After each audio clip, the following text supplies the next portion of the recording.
नमस्कार बच्चों, एमए उत्तरार्ध पंचम प्रश्न पत्र की इस कक्षा में आपका स्वागत है। साहित्यिक निबंध के अंतर्गत आज हम लोकनायक तुलसी विषय पर साहित्यिक निबंध किस प्रकार लिखा जाए इसकी चर्चा करेंगे। देखिए बच्चों, साहित्यिक निबंध लिखते समय हम उन्हें कुछ बिंदुओं में विभाजित कर लेते हैं और उसके बाद उसके आधार पर हम निबंध लिखते हैं। तो यहाँ पर तुलसी, लोकनायक तुलसी पर जब हम निबंध लिखेंगे तो उसके लिए हम पहले कुछ बिंदु बना लेंगे। सबसे पहले तुलसी के समय की जो परिस्थितियाँ हैं उनके बारे में हम लिखेंगे। फिर लोकनायक किसे कहते हैं उसके बारे में हम लिखेंगे। तुलसी के राजनीतिक आदर्श क्या थे, सामाजिक आदर्श क्या थे, पारिवारिक आदर्श क्या थे, इनके बारे में भी हम चर्चा करेंगे। उसके बाद जो तुलसी की बहुत बड़ी विशेषता है कि उनकी समन्वय भावना, उसके बारे में हम चर्चा करेंगे। उनके काव्यादर्शों के बारे में चर्चा करेंगे और अंत में इस साहित्यिक निबंध का अंत हम उपसंहार के द्वारा करेंगे। तो यहाँ पर लोकनायक तुलसी पर निबंध किस प्रकार लिखा जाए इसे हम प्रारंभ करते हैं। तुलसी के समय की जो परिस्थितियाँ हैं उनके बारे में हम विचार करते हैं तो हमें पता चलता है कि जिस समय तुलसी पैदा हुए थे या तुलसी का आविर्भाव हुआ था उस समय तक देश पर मुसलमानों का पूर्ण प्रभुत्व स्थापित हो चुका था। भारत का सांस्कृतिक सूर्य लगभग डूब चुका था और उसके अस्त होते ही हिंदू जाति निश्चेष्ट प्राय हो गई थी। उसमें कोई आदर्श जातीय भावना कह सकते हैं नहीं रह गई थी और हिंदुओं के स्वातंत्र्य के साथ साथ ही वीर गाथाओं की परंपरा भी काल के अंधकार में कहीं जा छिपी थी। उस समय कौन वीरता के गीत गाता और गाता भी तो किस मुँह से। एक ओर हिंदू सम्राट और उनके राज्य भारत के मानचित्र से मिटते जा रहे थे, अर्थात वहाँ मुग़ल साम्राज्य स्थापित होता जा रहा था और मुग़ल सम्राटों का ऐश्वर्य और वैभव निरंतर दिन दूनी रात चौगुनी गति से बढ़ता जा रहा था।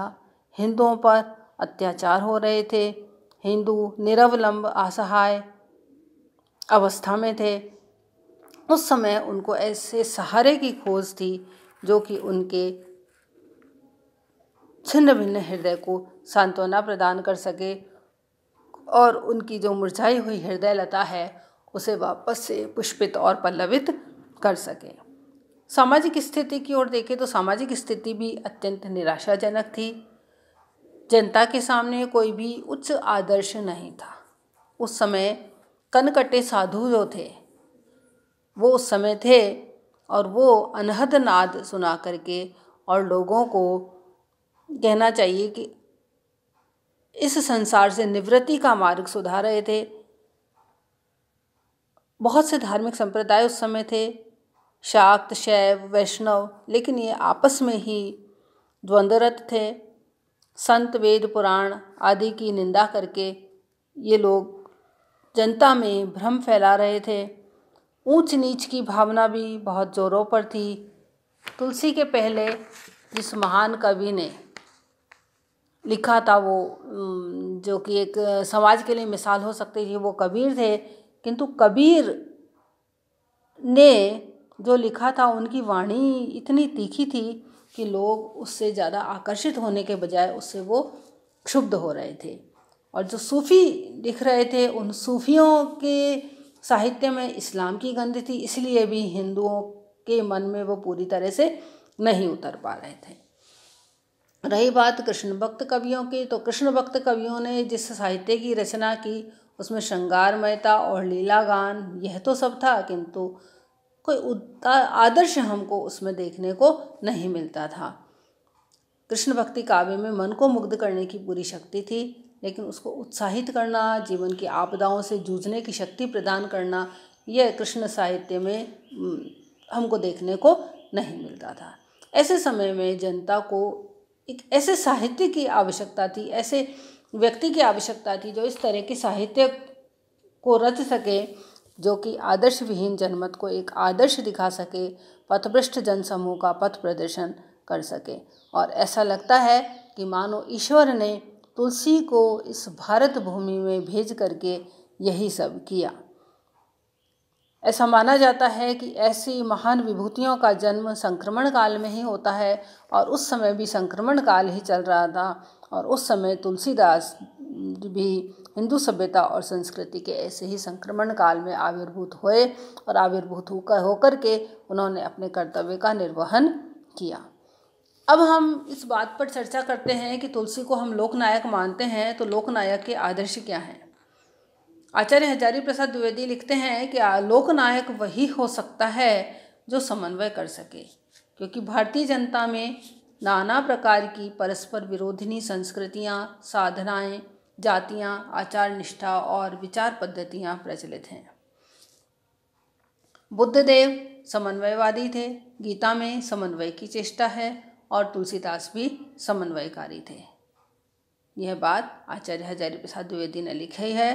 कहने का आशय यह है कि लोकनायक होने के लिए किसी व्यक्ति में एक ऐसी शक्ति होनी चाहिए जो कि एक ओर तो अपने समय की परिस्थितियों का अध्ययन करके पथभ्रष्ट जनता का मार्गदर्शन कर सके, और दूसरी ओर जो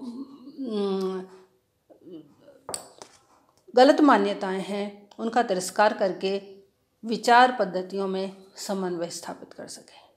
और तुलसीदास ने ये दोनों ही कार्य बहुत ही कुशल तरीके से किए, और इसीलिए वे लोकनायक कहलाते हैं। तुलसीदास में का जो समन्वयात्मक रूप है वो हमको उनके राम में मिलता है। तुलसी के जो राम थे वे शक्तिशील और सौंदर्य का समन्वित रूप थे। उन्होंने यवन अत्याचारी शासकों से भयाक्रांत हिंदू जनता को ढाढ़स बंधाया, उसे संबल प्रदान किया। तुलसी के राम सर्वशक्तिमान थे, दीन प्रतिपालक थे, दुष्टों का संहार करने वाले थे, और उनके इसी रूप को हृदयंगम करके जनता में भी अत्याचार का प्रतिरोध करने की शक्ति उत्पन्न हो गई, और वे यवन अत्याचारियों के शासकों का प्रतिरोध कर सके। वे अत्याचार चाहे धार्मिक या सामाजिक या राजनीतिक किसी भी प्रकार के थे, लेकिन उन अत्याचारों का प्रतिकार करने की शक्ति जनता में आ गई थी, और जनता को यह विश्वास हो गया था कि अधिक समय तक यह कष्ट नहीं सहना पड़ेगा। तुलसीदास अपने साहित्य में लिखते हैं कि जब जब होई धर्म के हानि, बढ़ई असुर महाअभिमानी, तब तब धरि प्रभु मनुज शरीरा, हरई सकल सज्जन भव पीरा। तुलसी के ये जो शब्द थे, इनसे निराश और जो भयाक्रांत जनता थी उसको एक तरह से आश्वासन मिल गया था। तुलसीदास ने लोगों के सामने, जनता के सामने बहुत ही ऊंचे आदर्श स्थापित किए। उन आदर्शों में राम का आदर्श सबसे ऊंचा था। मर्यादा पुरुषोत्तम के रूप में राम की प्रतिष्ठा उन्होंने की। राम का आदर्श जनता के सम्मुख रख करके और उन्होंने ये बताया कि शोषण चाहे वो किसी भी प्रकार का क्यों नहीं हो, उसका कट्टर विरोध किया जाना चाहिए। एक आदर्श पुत्र की भांति राम दशरथ के कहने पर वन को चले गए, इस आदर्श को स्थापित किया। राजनीति के क्षेत्र में राम राज्य की कल्पना उन्होंने की, और राम राज्य का आदर्श बताते हुए शासकों को अत्याचार करने से रोकने का प्रयत्न किया। उन्होंने कहा है कि जासु राज प्रिय प्रजा दुखारी, सो नृप आवस नरक अधिकारी। अर्थात ऐसा राजा जिसके राज्य में प्रजा दुखी रहती है वह राजा अवश्य ही नरक का अधिकारी होता है। ऐसा राजा हमेशा नरक में जाता है। इसलिए राजा को दूसरों की रक्षा करने वाला और प्रजा को सुख देने वाला ही होना चाहिए। तुलसीदास यह भी जानते थे कि राजा में दार्शनिक मनोवृत्ति का होना भी आवश्यक है, और राम को उन्होंने एक आदर्श राजा के रूप में प्रस्तुत किया। राम राज्य उनके हिसाब से राजतंत्रीय शासन न होकर के प्रजातंत्रीय शासन ही था। लोगों ने राजा को एक सर्वसम्मति से चुना था। लोगों ने राम को जो चुना था वह सर्वसम्मति से चुना था, और राजा का धर्म भी प्रजा का पालन करना था, रक्षा करना था, उनकी सुख समृद्धि का ध्यान रखना था।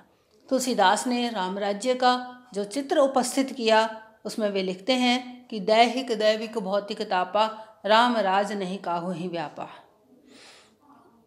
अर्थात राम के राज्य में दैहिक दैविक और भौतिक तीनों तरह के ही ताप किसी को भी नहीं सताते थे। कहने का आशय यह है कि उन्होंने एक आदर्श राज्य की कल्पना भी इसमें बताई है।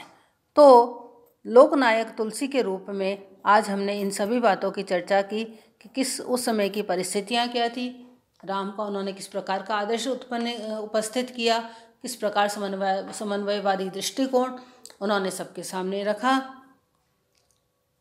आगे की चर्चा हम अगले व्याख्यान में करेंगे। धन्यवाद।